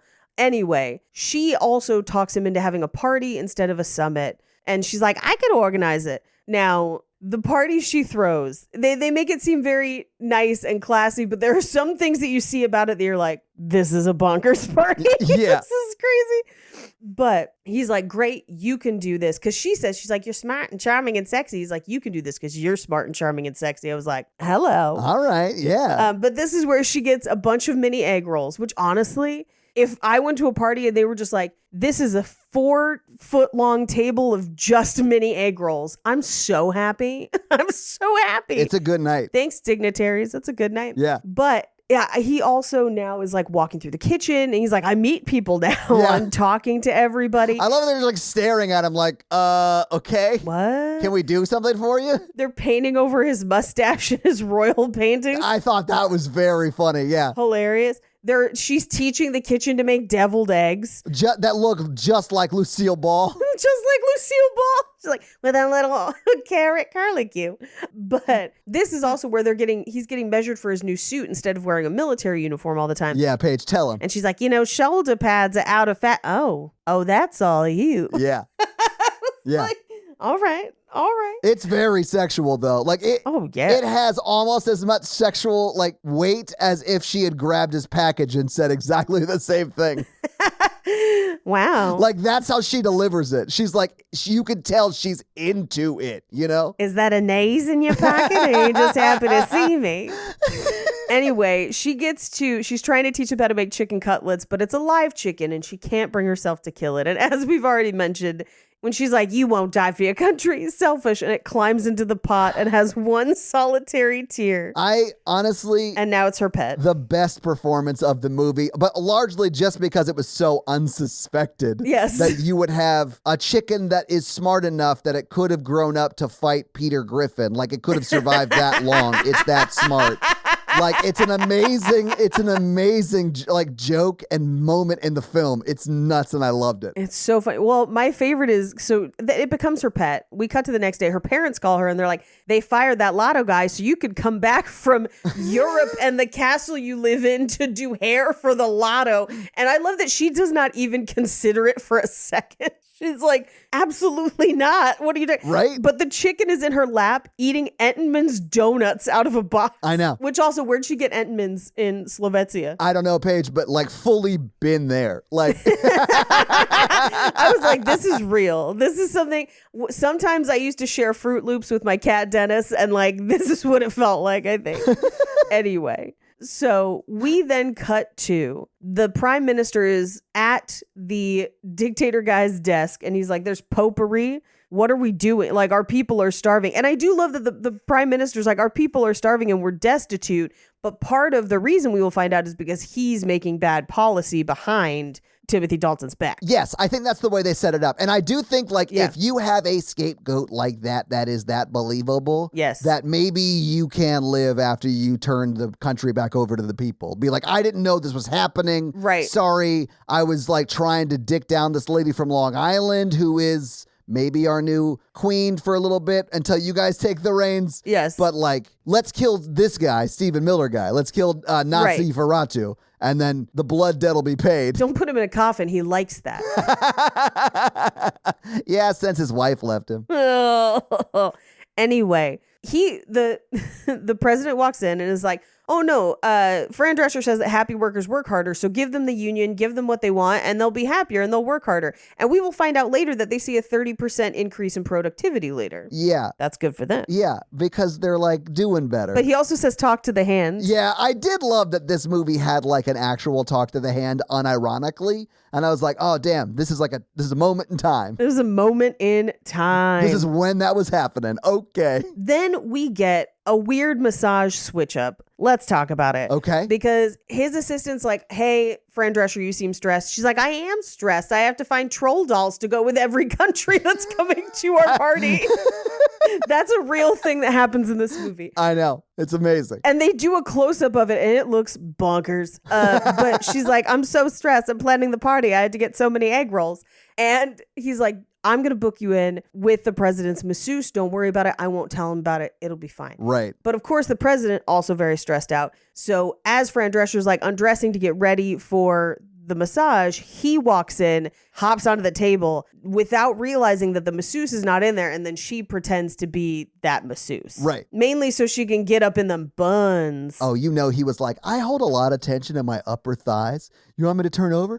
Like, he 100% Paige thought he was getting the worst massage ever from this person he's gotten a million massages from. He is like, he should have known immediately. This is his personal massager.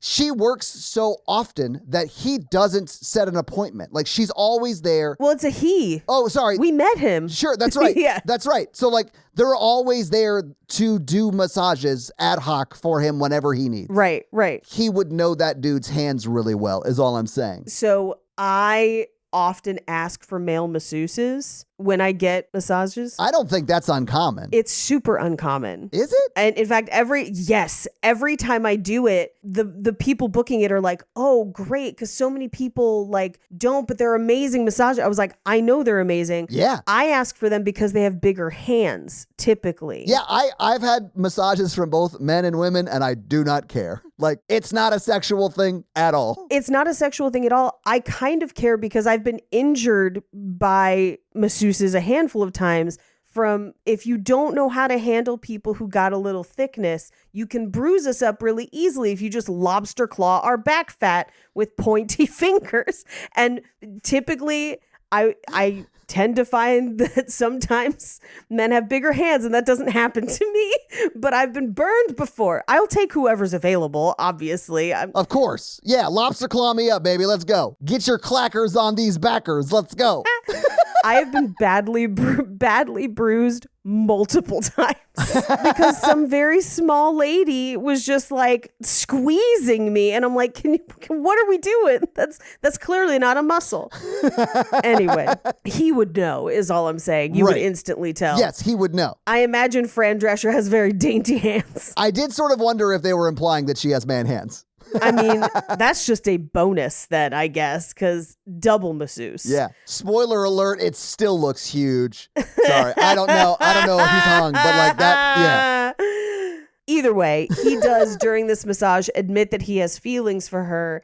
And she's like, oh my God, do I have feelings for him too? I'm going to turn down the job back home. I was like, bitch, you were never going to take that job. Right? Why would you leave a palace? What's wrong with you? Yeah. And he then sends her a dress and jewels to wear. And she at this point is like, I'll put him on, I'll have the party, but I have to tell him, I have to come clean. Yeah. Because if this is going to be a thing, I can't be lying. Right. And nobody forces her to do that. She just decides to do it. Yeah, she's like, if I'm going to be in love with this guy, I probably should tell him I'm sort of planning a coup, right? Yeah, right. Like, I should casually mention that, like, I'm involved in a coup against him. Look, I don't mean to butt my head in, but, like, what if we seized the means of production? So she shows up and is like, hey, I got to tell you, this is probably I can't really work for you anymore. I am not a teacher. This is who I am and what I am.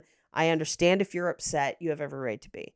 And he's like, I'm not upset. My kids love you, and they're doing better than they've done in months. He's like, how dare you say you're not a great teacher? You're an amazing teacher. I kind of loved this moment for her. Oh, same. Yeah. And they dance. It's so nice. They seem to be having this wonderful night. And she talks to the daughter and is like, hey, I got him to release that guy. Yeah. So it's going to be great. It's going to be at the end of the night. Wonderful. And she does sort of talk him into that. She's like, hey, if you really want to show these people from around the world that are coming here for this party that you are not who everyone says you are, you release your political opponent in this situation, right? Right. And you show them that you are open to having free and fair elections. Like, she is like talking him into it because the ham sandwich did the trick. And so, like, the anase got to him. He's been on a steady diet of anase. Yeah. And when your anase levels are balanced and mercury is in Gatorade, everything goes right. But listen, make sure you get some Calico Cut pants just in case, because side effects of mayonnaise can include penile dripping. I'm so sorry, Paige. I'm so sorry. Calico Cut pants. That's such a specific, I think you should leave reference, but I know people got it. You got to pair it with the TJ Tuggers anyway, or the Jack Flashes. Oh, there's so many lines. They're so complicated. I was in a store the other day that had a really loud print shirt. I was like, real Jack Flash energy. And somebody not with me, but heard me and was like, ah! I was like, yes. So many people that I think are funny, that I just know in my real life, I work with them or whatever, they all love that show too. And if you haven't watched it, guys, watch it. It's great. Anyway. So many lines, so many patterns.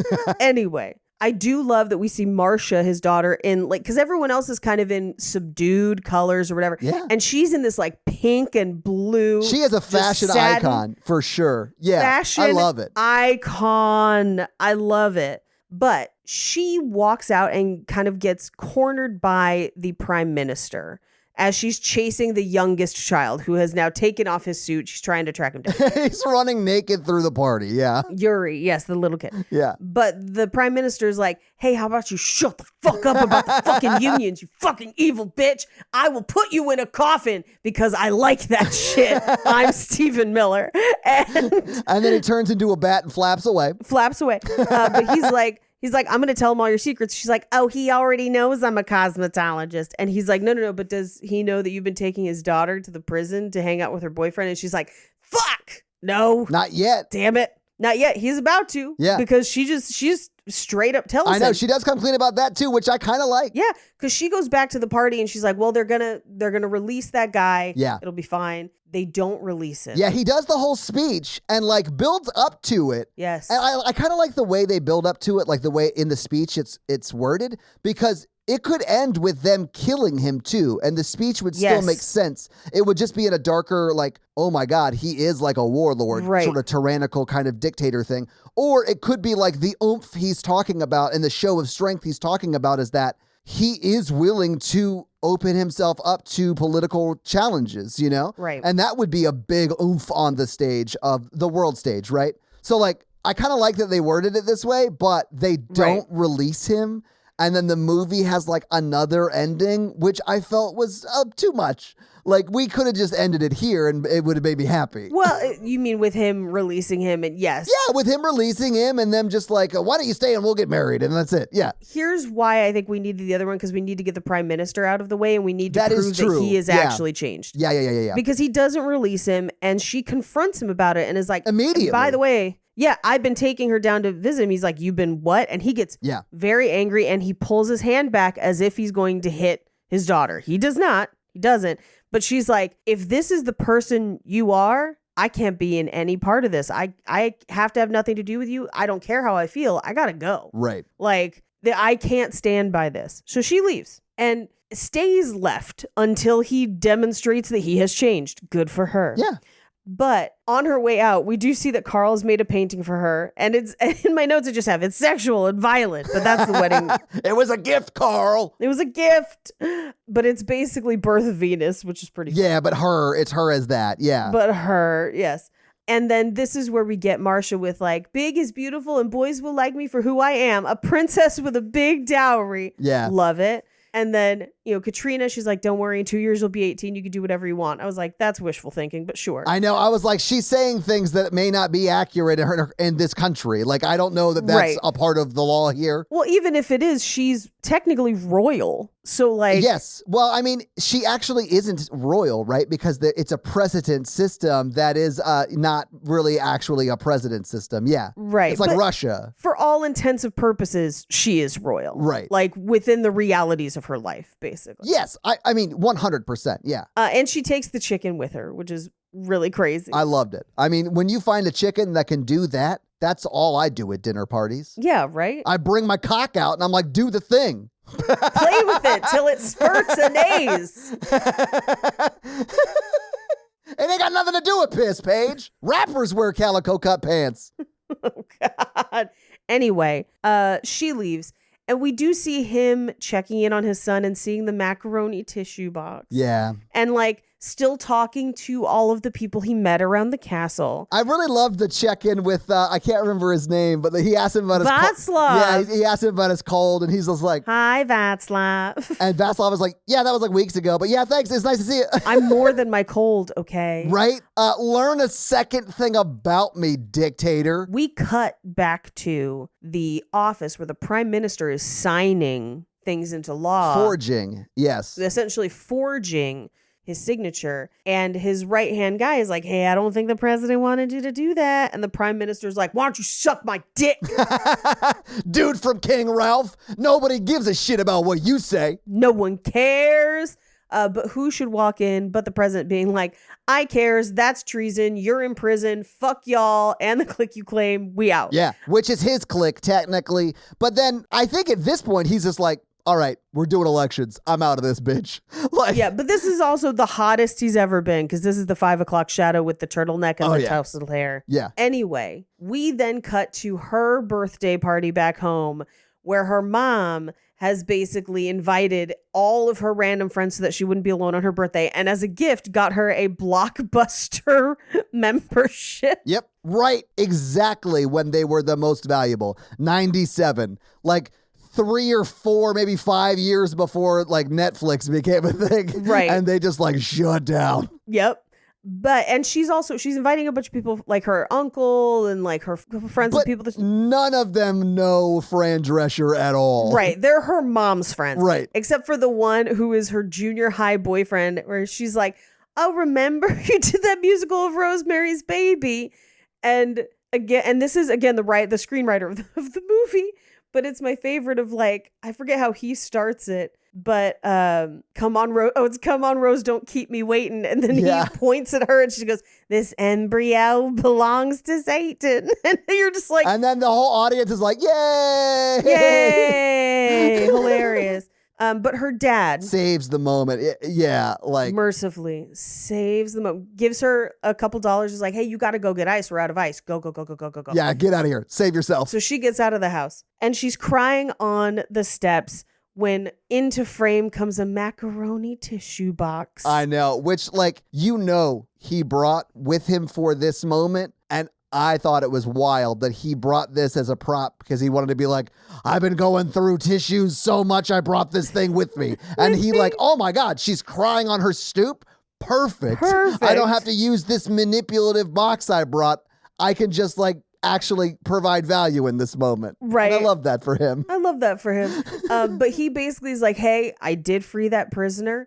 We're going to have free elections in the spring. And also, I love you and I can't be without you. She's like, 1 and 2 is plenty. And you're like, okay, but 3 was also important, but fine. And they kiss. And that's the movie. So having seen the movie, having talked about the movie, what did you think about Beautician and the Beast? I loved it. This held up way better than I expected it to. Man, I thought this was gonna be the worst movie of the month, and I was so pleased with it. Oh no, the next one is definitely the worst one of the month. I don't even know what we're doing next, so let's save that for a second. But Paige, I really love this movie. It's like strangely prophetic. It's very campy, and I love campy shit. And it is just Fran Drescher being hilarious, honestly. Yes. Like kind of Lucille Ball, but from Long Island, hilarious the entire time. And I love it. It's really fun. And it's really, really well written. Like from a politically savvy and like aware of the moment kind of situation. And it just so happens that we're like in another situation like that now.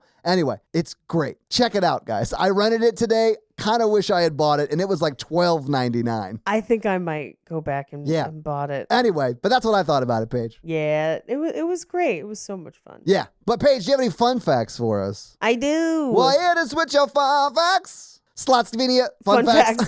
So Fran Drescher actually took voice lessons to try and not sound the way she typically sounds for this movie. And when she got to set, she started doing scenes with her normal voice, air quotes.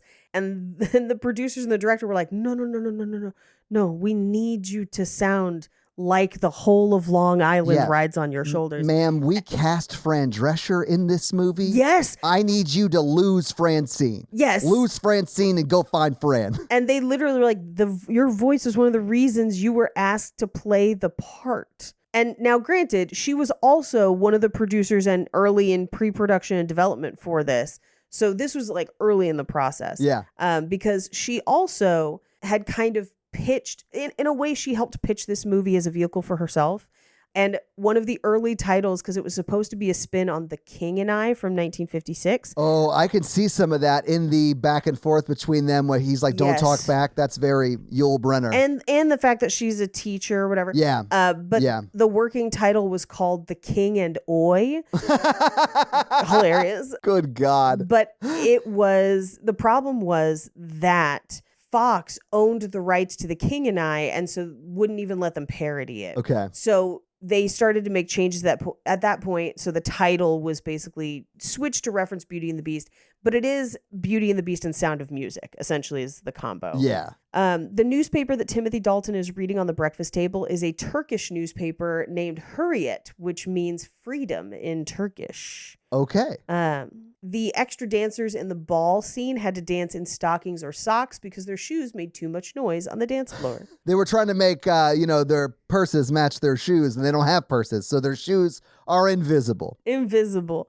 As they enter the factory, it starts playing Le Internationale, the Communist Party hymn, and the hymn of the USSR until 1944. Love it. Which I did recognize and laughed out loud at. Most of the signs in the movie are written in Slovak, including the banner at the secret resistance meeting that says "To unite, correct." The warning signs in the factory read "Danger, steam," and the scribbles on the newspaper mean "From our readers' letters." The labor decree that he draws up is only seen for a split second, but in one shot it says, "Further site updates are hereby postponed." Nice. Okay.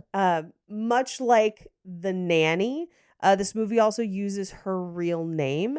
In The Nanny, they use the more commonly known label Fran, and in this movie, she uses her second name, Joy. Okay. So, Fran Joy Drescher.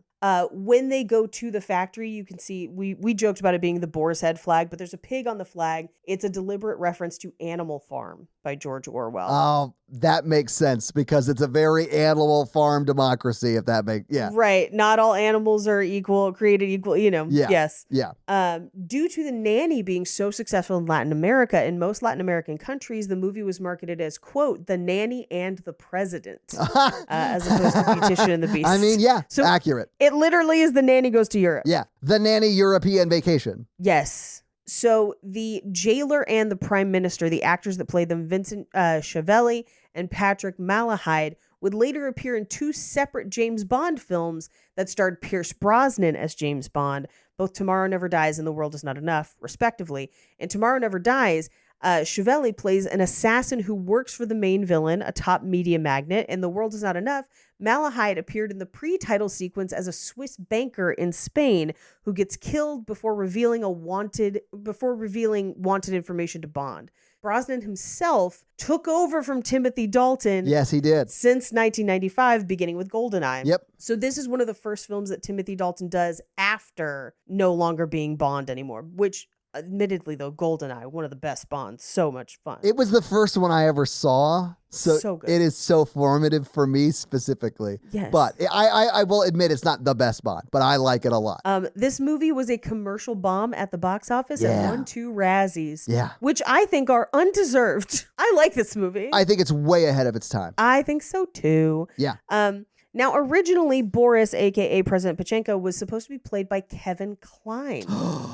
Would have loved. I think Tim Dalton does a great job. Would have loved Klein though. Kline's not stern enough. Oh, I don't know, baby. You're only thinking of Klein from In and Out. I don't think he could be stern enough to carry this because you need the beast, right? You need him to be, like something sweet and almost kind, but that's not what I expected of him. You need him stern, and I don't think Kline is stern enough. But he popped up and started choking me from behind. We all know the words, Paige. In the shower, yeah, of course, before he shot that guy's hands in the disco. It always comes back to Massimo with you. That's what's up. You should see, if you want to see Kevin Kline, I call him Kevin because we're close, but Kevin like do a stern, like very opposite of his character in In-N-Out, you should see his Pirate King in Penzance. Sorry, it's actually very similar. I don't find that stern. I find that very goofy. I know. I love that movie. It's so fun. Anyway, it's also very campy though. Very campy. Yeah. So both Ian McNeice and Timothy Dalton starred in Doctor Who, with Dalton playing a Time Lord in the end of Part-Time 1 and 2, Season 4, Episode 12 and 13, while Ian played Churchill in Season 5, Episode 3. Nice. And those are your fun facts. Well, thank you for those fun facts, Paige. Let's talk a little bit about box office. So what do you think the production budget was for Beautician and the Beast in 1997? Spoiler, I am pretty sure that they filmed this in and around, maybe not Romania because of the time, but that is typically where people would go to film things like this for cheap. Okay. And so I think if not Romania, maybe Bulgaria or Hungary, which means that they probably spent a lot less on it. So I'm going to say 10 million. So it was $16 million. I think you were close, but Okay. and I think your reasoning is sound. That's not terrible. No, it's not. I think your reasoning is sound, and I would not be shocked if they shot there. You know what I'm saying? To save money. I would also say at 16 million, it's all on the screen. Yeah, it's a very beautiful castle that they're clearly shooting in and around. Yeah. But it's a single location more or less, except for the one set in Long Island where her parents live. Right. So they probably spent a lot of money on doing that and the actors, you know? Right. Anyway, of course. But Paige, it didn't do great in the theaters, and it did premiere at number 3 in its opening weekend, which was the weekend of September 7th, 1997. The number 1 movie was Star Wars Episode 4, A New Hope. This was during the re-release of them, and it had come out 2 weeks before this. And it was still number 1. Dante's Peak premiered this week and was 2nd. Ooh. Beautician and the Beast was 3rd. Jerry Maguire, that had been out for 9 weeks, was 4. And Scream, which had been out for 8 weeks, was 5. What do you think Beautician and the Beast brought in when it was number 3 in its opening weekend? Now, I think it's interesting that it calls this a box office bomb without low of a budget, because I could almost guarantee at 3rd, it probably made at least 6 to 8 million that opening weekend. Yeah, so Paige, it made $4 million its opening weekend. Oof, that's rough. At 3rd. So Star Wars, the re-release of A New Hope, brought in $24 million. Dante's Peak brought in $18 million. And then Beautician was 4. And then Jerry Maguire was 3.5. And so was Scream. So it was a big drop off after 2nd. Anyway, so it was 3rd in its opening weekend, as I just mentioned. It fell to 11th in its next weekend, and that was the weekend of February 14th. And a lot of movies came out that weekend that pushed it way down the charts, including Fools Rush In, which we've done. Which we've seen. Vegas Vacation also premiered that next weekend. That Darn Cat. Oh, yeah. I remember That Darn Cat. But it pushed it down pretty far. It was never again in the top 10. So it was only in the top 10 in its first week. And then it was in between 10 and 20 for the next 2 weeks. And then it was in theaters for 14 weeks, but fell pretty quickly out of the charts, more or less. Oof. But, Paige, what do you think it brought in domestically? And it was its worldwide run. So worldwide in 1997. I'm going to say 12 million. Yeah, it brought in 11.4. So a little bit less, but very very close. Yeah. And so it definitely did not make money. Do you have Home Market by any chance? I don't, but I bet it did because you watched it a lot. I bet it made its money back. I'm sure it's made its money back now because I paid to rent it and it's still available. So they wouldn't. It also, this was one that gets requested in the group all the time. It is. Because I think for women of a certain age, we all watch this at sleepovers. Sleepover movie. Yeah. Yeah.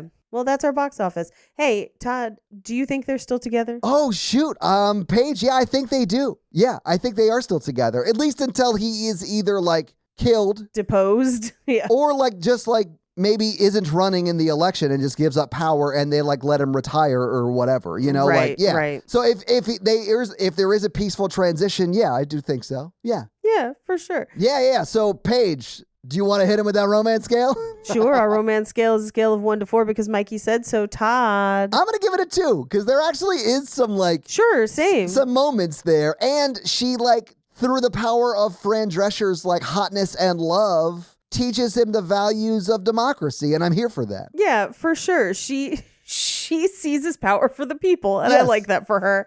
I'll give it a 2.5 for those shoulders. And that's your romance scale. Fran Drescher is the opposite of a dictatorship in this movie, which to me is funny, but I don't know of a way to say that's not offensive. Because you want to go with dictatorship, and that's inappropriate. No, I wanted to go with vagitator, like a vagina pun on dictatorship. Like a vagtatorship, but that just sounds like a spud is inside you. And it's not like, that's why I didn't say that, Paige. I was trying to avoid it, but you got it out of me, and I hate it. I hate that this is now out there in the world, and you're just sitting there laughing, letting me breathe it in. I hate it. I hate it so much. I immediately pictured a baked potato restaurant that makes all the potatoes look very genital, and it's called vagtatorship. Oh, you mean Wendy's? Oh, anyway, do you want to know what we're watching next week? I do, Paige. You got to hit me with what we're watching next week. Next week, and we announced it when we did Beauty and the Beast. Oh, it's but Beastly. Week 3 is Beastly. It's available wherever streaming is happening. That's right, because it looks like Jake. No, that's the next one, Your Monster. Oh. Beastly is Alex Pettyfer pre-Magic Mike. Okay, I guess I know who that is, and he was in Magic Mike. And Vanessa Hudgens. Okay. All right, well, that's your homework for next week, is to watch Beastly. Yeah, and then check back for that episode. Hey, Todd, do you have any reviews for us? I do. So this week, I'm going to read a Spotify comment from our most recent Beauty and the Beast episode, and just because we're not going to be able to address the comments on the Armageddon episode, because that, when we recorded, it was like an in-between. Yes. And so, thank you for the love for the parody song that only exists the last 2 minutes of the episode. There are so many people, it was funny because we didn't release that I did that. We didn't say it. It kind of happened at brunch with my friends. I made up the bit and was just trying to make them laugh. And then I was like, I got to do this. I got to just write down these lyrics. And then when I get home, I'll record it. And so I sent it to Paige and she was like, throw it up. And I was like, cool. But we didn't say anything about it. So the episode went up and the Facebook group started talking about the episode. And then later in the day, everyone was like, oh my God, the song. Did you guys hear the song? It was so funny. Anyway, so thank you guys for that. I'm glad you enjoyed it. But I'm going to read this Spotify comment from Kelkeen, I believe? Kelkeen. Yes, and they say, when they were talking about Michael Bolton and Paige started singing Michael McDonald. 5 stars.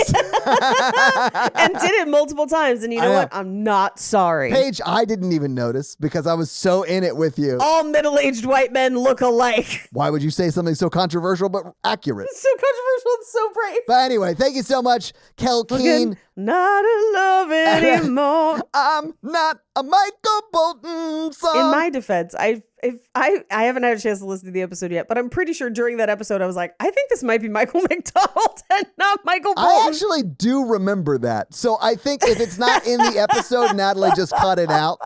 But thank you guys so much for the Spotify comment, and Kelkeen specifically this week. Thank you for yours. And if you want to have me read your Spotify comment or 5-star Apple review, leave us one of those things, then I'll do just that. So yeah, if you guys like this show and want to hear our other show where we talk about horror movies, that is The Horror Virgin. That's the only other podcast I am on, but Paige is also on Cult Podcast, which you can find at Cult Podcast. And you can find us on social media. I am at Todd J. Awesome, literally everywhere. Paige is at Paige Wesley on Instagram. No, it's at Rampage Wesley on Instagram and TikTok, at Paige Wesley on Twitter. That's right. All right. So that's where you can find Paige. If you want to find the show, we are at Romancing the Pod Show, right? Yep. Romancing Pod Show on Twitter. Well, and Instagram, right? And Instagram, but it's show SHO because character limits. If you start typing Romancing the Pod, it'll come up. It'll definitely come up on Instagram. I don't know about Twitter because I haven't posted on Twitter in a hot ass minute. And guys, we got a P.O. box. So if you want to send us some love letters or whatever you might send to a P.O. box, it's actually not a P.O. box. It's like a regular street address. It's pretty awesome. It's 6688 Nolensville Road, number 108-34, Brentwood, Tennessee, 37027. So send us some stuff. So yeah, guys, give us a follow. Support the show any way you can. We'd love it. Smash that like button. Hell yeah! That's going to be it for us, you guys. I'm Paige. And I'm Todd. And you complete us To vagtator pletion. to mustache pletion. Got that A&A's on him. Bye! Please don't exceed the recommended dosage of A&A's, nerds. We've reached critical anase levels. Good God, he's got a naze madness. We got to get the gun out of the cockpit. We gotta go.